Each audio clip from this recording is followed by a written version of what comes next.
This press conference today in order to send a message to the elected officials who are members of the Bay Area Air Quality Management District Board to vote for the strongest standard of emissions reductions next Wednesday morning at their board meeting. And in particular, we're here at the Alameda County Administration Building because the three members of the Alameda County Board of Supervisors have yet to commit to this standard. And so I'm going to introduce a number of speakers today. And first, I want to introduce Ivan Garcia, who is a resident of East Oakland and is an intern this summer with Communities for a Better Environment. Ivan Garcia, let's hear it. Thank you, Andres. Does this sound good? Good? Yeah. All right.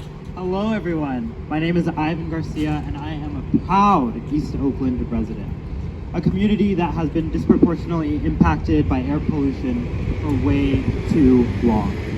I'm 18 years old, and I just graduated from high school, and I'll be starting at UC Davis in the fall.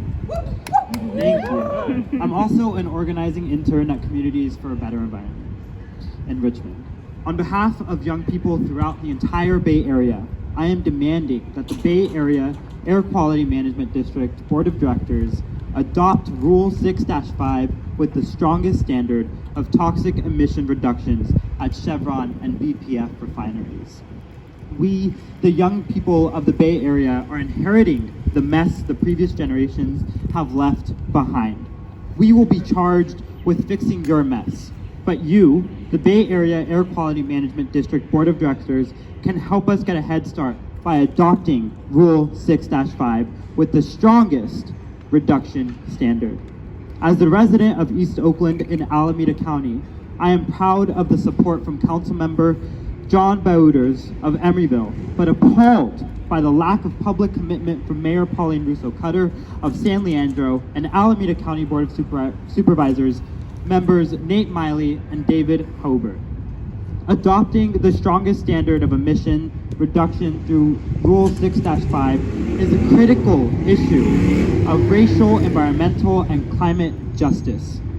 The Bay Area Air Quality Management District has already gone on record as placing racial justice at the forefront of its policy making and decision practices. So it's time they live up to that. A week from today, on July 21st, we, the young people of the Bay Area, demand you live up to that exact promise. Thank you. Woohoo! Yeah! Ivan Garcia, our future is in good hands with young people like Ivan. Next up, we have Cynthia Carmichael, who's a retired family practitioner in North Richmond and Richmond. Cynthia Carmichael. Woo! Dr. Carmichael. I'm not quite there yet. My name is Cynthia Carmichael, and I'm a family doctor who has been caring for patients in Richmond for over 20 years. Like many communities of color, Richmond has over the years attracted numerous chemical and toxic substance manufacturers. Some call refinery communities environmental sacrifice zones, and I think this is pretty accurate. When I started working at North Richmond, the clinic was brand new as it was built from a settlement from General Chemical, who sometime prior had emitted a cloud of toxic oleum which hovered over North Richmond for many days. Asthma and other lung diseases are quite common in our community. Besides inhalers, which are expensive if people do not have insurance, I treat people with inhalers and also ask that when the climate is particularly dangerous to stay inside and if possible purchase what are pretty expensive air purifiers.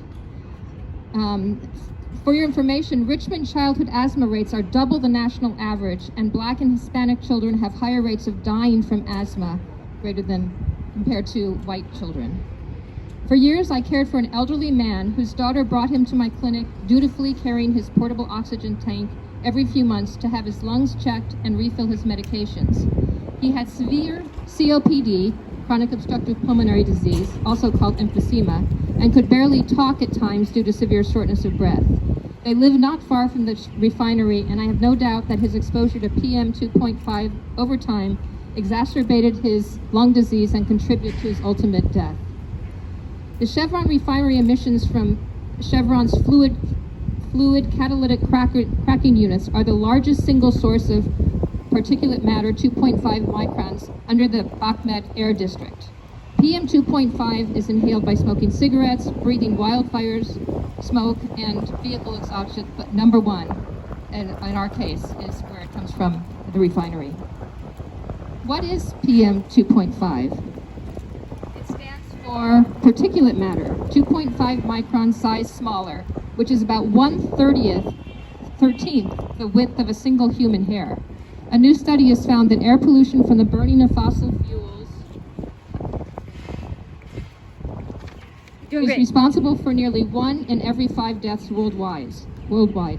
Particles this tiny are problematic because they linger in the air, are readily inhaled, and can penetrate deep into the lungs, where they can enter the bloodstream and inflict damage on multiple organs, including stunting of the lungs in children and adults, lung diseases like my patients, heart disease, strokes, cognitive decline, and apparent increased risk of COVID mortality rates. PM air pollutants kills up to 3,000 Bay Area residents every year. PM 2.5 impairs lung growth within a few minutes, impairs brain development in babies and small children, and is associated with low birth weight and preterm births and infections. It also worsens existing health conditions in those with chronic diseases. What can be done to decrease PM 2.5? Chevron can utilize wet scrubber technology, which removes air pollutants, which can decrease PM 2.5 by 70 up to 90% and more. You will be hearing from others about that. Woohoo! Yay! Thank you, Cynthia Carmichael, retired medical professional there in Richmond. And next we have Roxanne Carrillo Garcia, who is the Senior Director of Healthy Richmond and has been working on environmental justice issues in Richmond since 2000. Thank you, Roxanne. Let's hear it. Thank you, Andreas.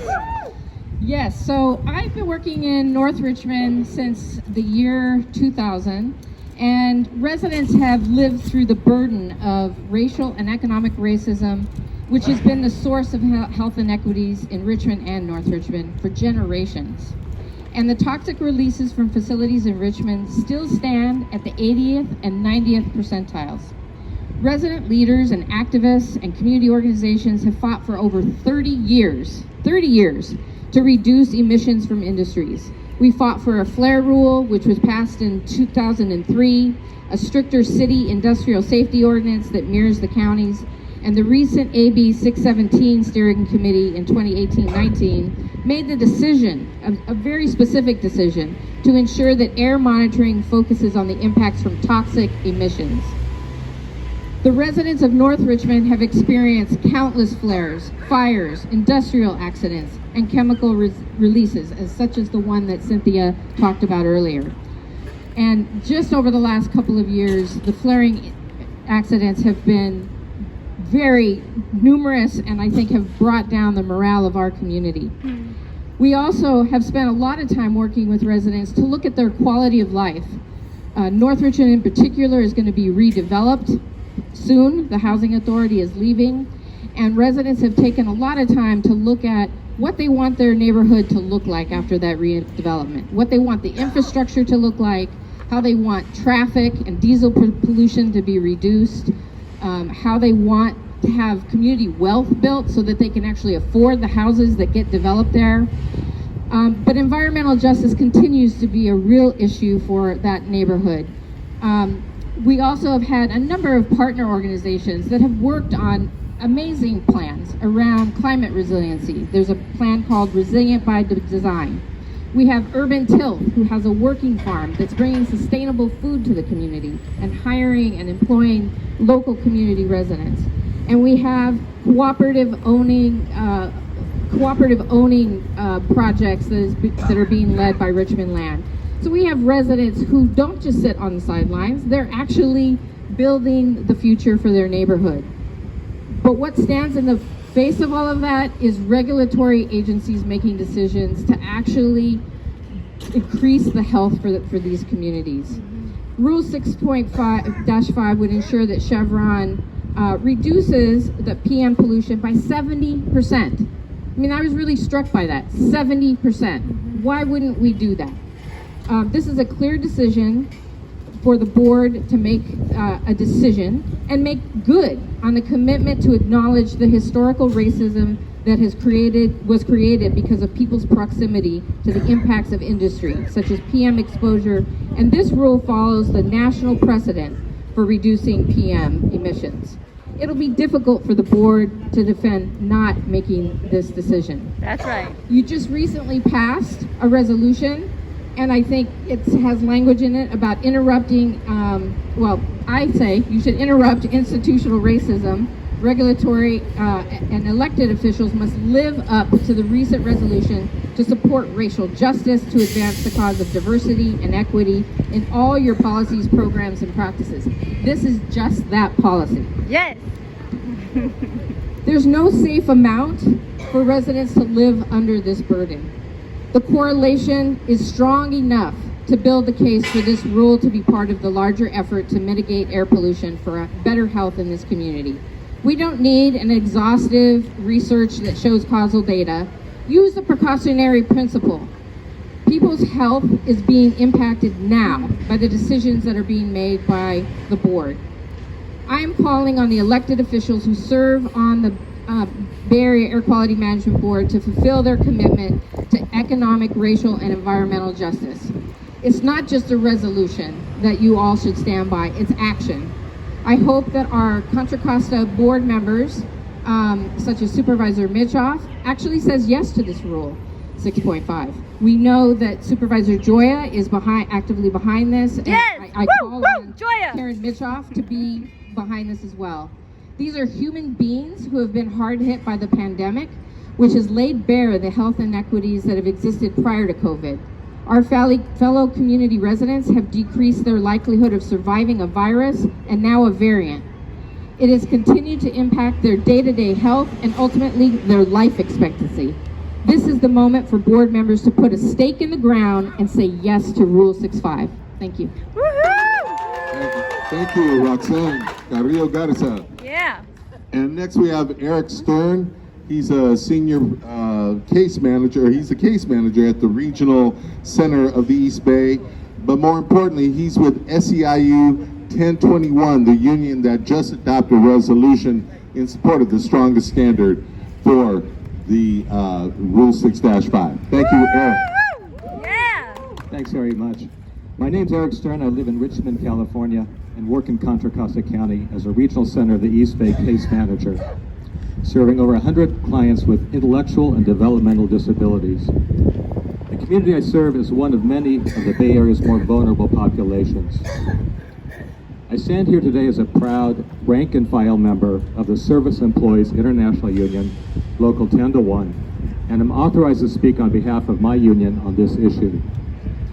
My voice represents 60,000 public employees in Northern California's cities, counties, courts, public hospitals, BART, other special districts, schools, and a wide range of nonprofits in the medical clinics, housing, early education, developmental disability, and much more. Yes.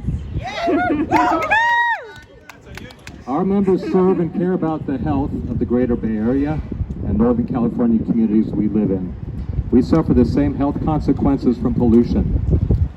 We join with Bay Area community leaders, medical professionals, grassroots organizations, and concerned citizens to support the health of our community and our environment. The following resolution has been passed unanimously. Be it resolved that SEIU Local 10-1 in our ongoing fight for social, economic, gender, racial, climate, and environmental justice urges the Bay Area Air Quality Management District Board to implement the strongest version of the proposed amendments to Regulation 6, Rule 5. Yes. Today, in particular, we urge the Alameda County Board of Supervisors, who are on the Bay Area Air Quality Management District Board, to come out in support of the health and welfare of the communities they represent. by supporting the strongest version of Regulation 6, Rule 5. Further, we urge our union sisters and brothers, neighbors and friends to contact their Bay Area Air Quality Management District representatives regarding this matter prior to the scheduled hearing and vote on July 21st. Yeah. I've been asked to address the myth that there will be layoffs at the refineries. This source here comes from Communities for a Better Environment, a little sheet on myths and facts. The myth that this rule will force refineries to lay off workers and make gas prices spike. In fact, the refineries' doomsday predictions are simply false.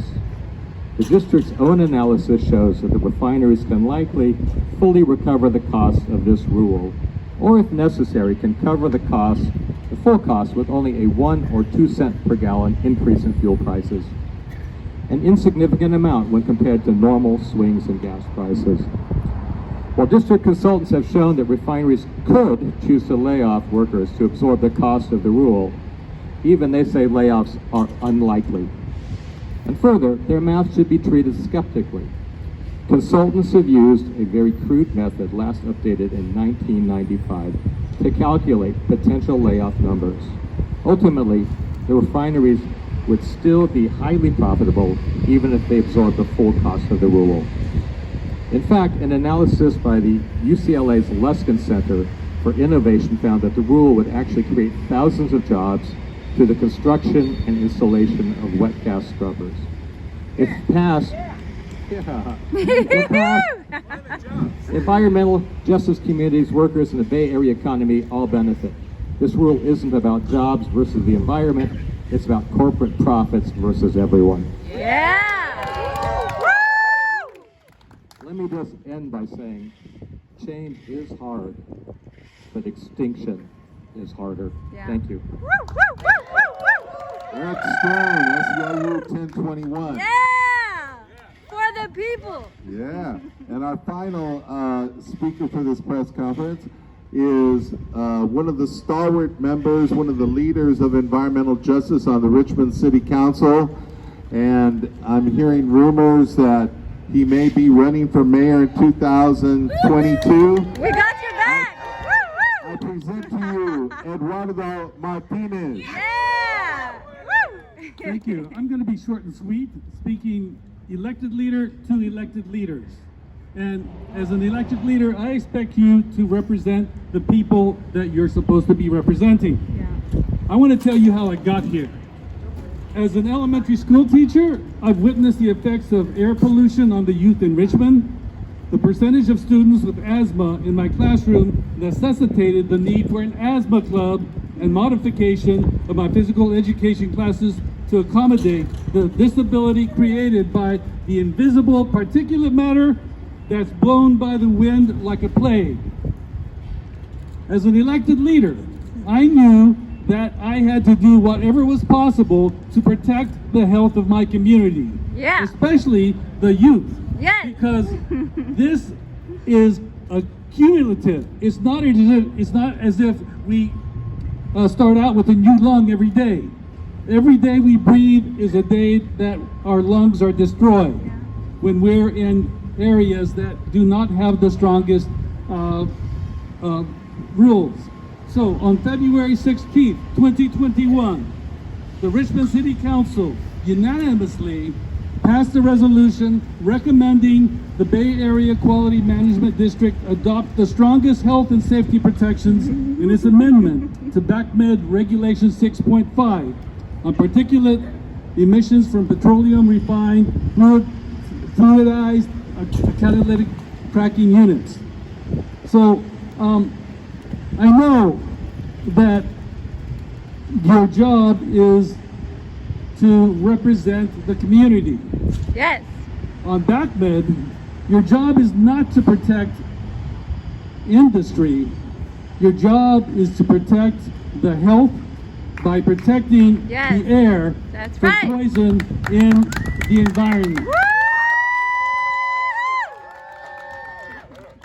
So, I recommend that you do what we did in Richmond which is to unanimously approve measure Regulation 6, Rule 5, so that you can go down in history as being a representative of the environment and helping to protect us from climate change, which is happening because we're making wrong decisions. Yeah. So I especially appeal to David Halbert, who I have known personally, and as a friend to a friend, I'm asking you to do what's right. Yeah. As an elected leader to an elected leader, I'm asking you to do what's right. That's right. So do what we did in Richmond. Thank you. Yeah. Thank you, Eduardo Martinez. Yeah. So you can see Richmond is in good hands with leadership like Eduardo. That's right. So thank you. We have some time for a few questions. Do we have any questions regarding Rule 6-5? I got a question. Inquiring mind want to know. I got a question. Janet Johnson. Hi, I'm Janet Johnson. I'm with, I'm a co-coordinator of Sunflower Alliance, which is a fossil fuel resistance organization, primarily in the East Bay. I got a lot of my sunflower homies today. Let's hear it for Sunflower! Yeah! And I just wanted to ask, what is the story with the water? Isn't it going to take a lot of water to, because these are like wet gas scrubbers, right? Is somebody able to answer that? I think I could take a shot at that. So, yeah, the wet gas scrubber uses water, but that water is already going to come as recycled water from the West County Wastewater Treatment District. So it's not tapping in to our raw water that we get from East Bay mud. Now, it is also water that can be recycled and reused. It's not just used once and then disposed of.